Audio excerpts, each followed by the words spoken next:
Business process is an activity or set of activity that will accomplish a specific organizational goal. Business process एक activity या फिर set of activity होता है जो क्या है ना कि बिजनेस की स्पेसिफिक जो गोल होती है उसको अचीव करने में हेल्प करता है। Business process management is a systematic approach to improving this processes. और बिजनेस प्रोसेस मैनेजमेंट क्या होता है? एक सिस्टमेटिक अप्रोच होता है जो इम्प्रूव करता है इन चीज को अचीव करने के अंदर, बिजनेस प्रोसेस को इम्प्रूव करता है। ठीक है, उसके बाद अपन देखते हैं कैटेगरीज ऑफ बिजनेस प्रोसेसेस। तीन कैटेगरीज होती है बिजनेस प्रोसेस की, एक होती है ऑपरेशनल, एक होती है सपोर्टिंग, एक होती है मैनेजमेंट। इन तीनों को याद कैसे रख सकते हैं? OSM के through, OSM, operational, supporting, management. ठीक है, ये जो कैटेगरीज है बिजनेस प्रोसेस की काफी इंपॉर्टेंट है EIS के अंदर और पास्ट ईयर्स एग्जाम्स या फिर MTPs के अंदर पूछी हुई है। पहली एक्टिविटी अपन स्टार्ट करते हैं ऑपरेशनल प्रोसेस, या फिर इसको अपन प्राइमरी प्रोसेस भी कह सकते हैं। इसको प्राइमरी प्रोसेस क्यों कहते हैं? क्योंकि ये जो प्राइमरी प्रोसेस होता है ना, ये डायरेक्ट कस्टमर से डील करता है स्टार्टिंग में। कैसे करता है? जैसे ऑपरेशनल और primary process deal with the core business और ए वैल्यू चेन। मतलब क्या है ना, कस्टमर को डायरेक्ट सेटिस्फेक्शन देता है, डायरेक्ट कस्टमर से डीलिंग करता है ये वाला operational process. This process deliver value to the customer by helping to produce a product और सर्विस। देखो यहाँ पे लिखा हुआ भी है, this process deliver value to the customer, मतलब ये कस्टमर को वैल्यू देती है by helping to produce a product और सर्विसेज। कैसे? उनके लिए प्रोडक्ट को प्रोड्यूस करती है या फिर सर्विसेज देती है उनको। Operational process represent essential business activity that accomplish business objective. Operational process को क्या है ना, एसेंशियल एक्टिविटी बताया गया है बिजनेस की, जो कि बिजनेस को ऑब्जेक्टिव को अचीव करने में हेल्प करता है। जैसे एग्जांपल है जनरेट रेवेन्यू, और यहाँ पे लिखा हुआ order to cash cycle. Order to cash cycle का मतलब कुछ नहीं होता है इन जनरल, इसका मतलब होता है सेल। ठीक है, और फिर सेकंड होता है प्रोक्योरमेंट यानी परचेस टू पे साइकिल। परचेस टू पे यानी परचेस होता है नॉर्मल अपन जो बिजनेस में परचेस करते हैं वो, और ऑर्डर टू कैश यानी सेल। जब भी कहीं आप EIS के अंदर ऑर्डर टू कैश देखो यानी O2C, ऑर्डर टू कैश को अपन O2C भी लिख सकते हैं। O2C, ऑर्डर टू कैश का मतलब होता है सेल, और P2P यानी परचेस टू पे यानी कि परचेस। ठीक है, ये याद रखना, ये काफी काम की चीज है, क्योंकि EIS के अंदर सेल परचेस ना देके ऑर्डर टू कैश और परचेस टू पे दे देते हैं। ठीक है, अब ऑपरेशनल का यहाँ पर एग्जांपल भी दिया है इन्होंने, order to cash. Order to cash यानी कि O2C या फिर O2C दोनों तरीके से लिखा हुआ आ सकता है। Is a set of business process that involve receiving और fulfilling customer request for goods और सर्विसेज, यानी कि कस्टमर की जो रिक्वेस्ट होती है उसको फुलफिल करने का काम करते हैं। कैसे करते हैं? यहाँ पर पॉइंट दिए गए हैं, इनको नीचे लिखा हुआ है, अपन डायरेक्ट समझ सकते हैं। कस्टमर जब ऑर्डर करता है उसको डॉक्यूमेंट करते हैं, कस्टमर के जो ऑर्डर होता है उसको रिकॉर्ड करते हैं, ऑर्डर का फुलफिलमेंट करते हैं, डिलीवरी नोट निकालते हैं, इनवॉइसिंग करते हैं, कलेक्शंस करते हैं और फिर उसकी अकाउंटिंग कर देते हैं अपन। ये होता है ऑर्डर टू कैश के अंदर। फिर नेक्स्ट है सपोर्टिंग। देखो इसमें ना एग्जाम रिलेवेंट ये है कि ऑपरेशनल का जो पार्ट है ना, आप यहाँ से लेकर और वैल्यू चेन हेल्पिंग, ये आपको पूरा ही याद करना पड़ेगा। एग्जाम्पल में आप ऑर्डर टू कैश और परचेस टू पे याद रख लेना, बाकी ये आपको ऑपरेशनल पूरा ही याद रखना है। और अगर एग्जाम्पल अगर आपको कभी लिखना भी हो मेन बिजनेस का, तो जो मॉड्यूल के अंदर है वही एग्जाम्पल लिखना। अपने मन से एग्जाम्पल लिखोगे तो नंबर नहीं मिलेंगे, मेन दिक्कत यही है अपनी। सेकेंड है supporting process. Supporting process is the back core process and function with in an organization. Supporting process होती तो ये भी मेन ही है, लेकिन इसको अपन सेकेंडरी प्रोसेस कहते हैं। सेकेंडरी प्रोसेस क्यों कहते हैं?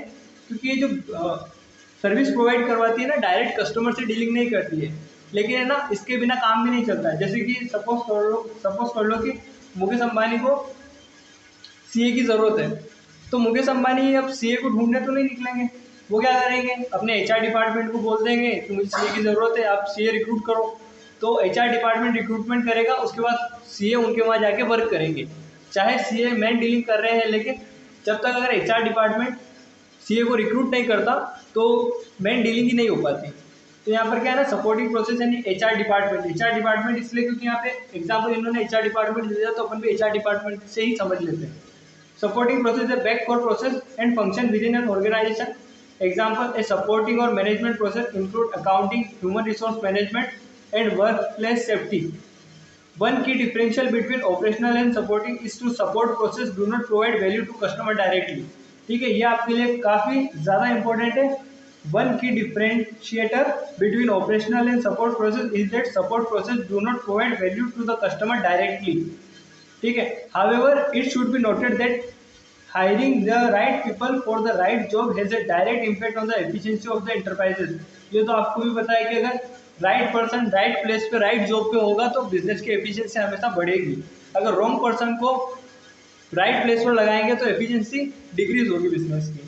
सपोर्टिंग प्रोसेस के अंदर यही है, जैसे कि इन्होंने एचआर का एग्जांपल दिया ह्यूमन रिसोर्स मैनेजमेंट का।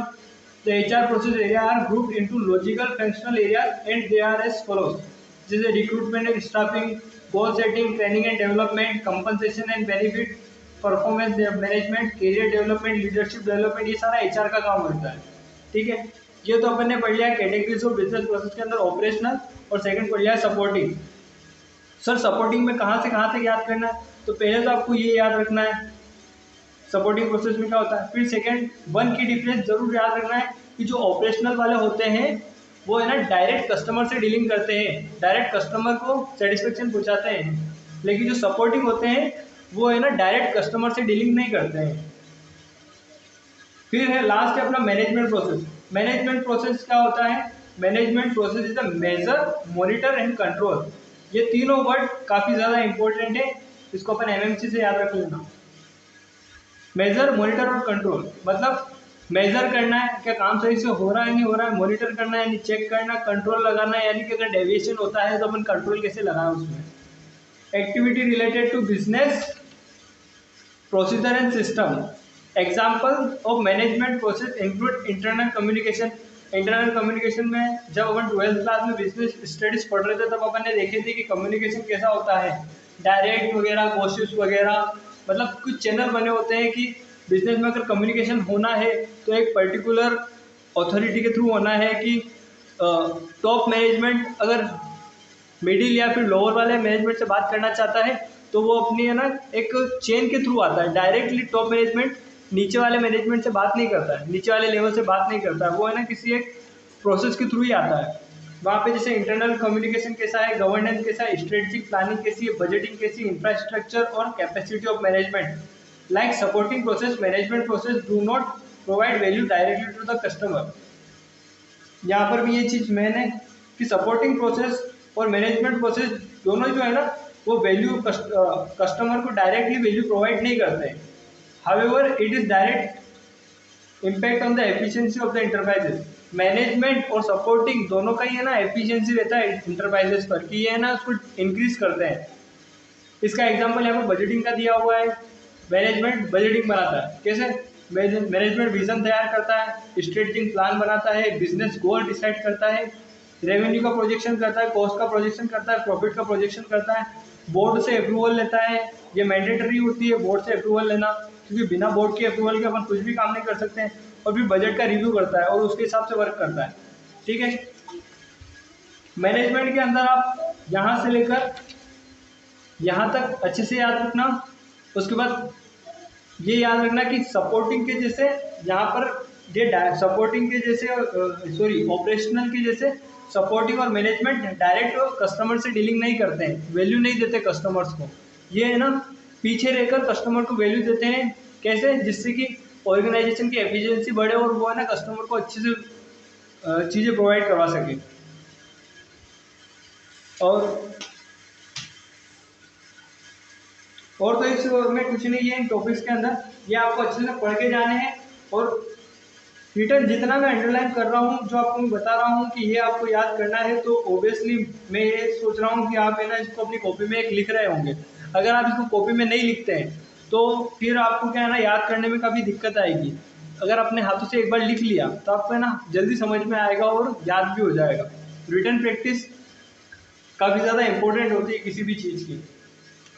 ठीक है, तो ये वीडियो थी छोटी सी अपनी इंटरप्राइजेस बिजनेस प्रोसेस के अंदर। अब अपन ऑटोमेटेड बिजनेस प्रोसेस, मतलब कौन सी प्रोसेस को अपन ऑटोमेट करें, नहीं करें, क्यों करें, क्या ऑब्जेक्टिव होंगे, क्या दिक्कतें आएगी वगैरह वगैरह, अपन सारे इसके अंदर पढ़ेंगे। कैसे करें बिजनेस प्रोसेस ऑटोमेशन। ऑटोमेशन का मतलब होता है कि ऑटोमेटिक करना, ऑटोमेशन का मतलब ऑटोमेटिक करना। जैसे कि अपन देखते हैं ना आजकल बैंक्स में अपन जाते हैं तो अपन को डायरी की जो एंट्री होती है अपन खुद ही कर सकते हैं, मशीन्स लगी हुई रहती है। पहले क्या होता था अपन को डायरी उनको देनी पड़ती थी और फिर वो अपने प्रिंटर के थ्रू उसको करते थे। वही सारी चीज़ें हैं इसके अंदर ऑटोमेटिक बिजनेस प्रोसेस के अंदर, वो अपन नेक्स्ट वीडियो में कवर कर लेंगे। आई होप आपको वीडियो अच्छी लगी होगी।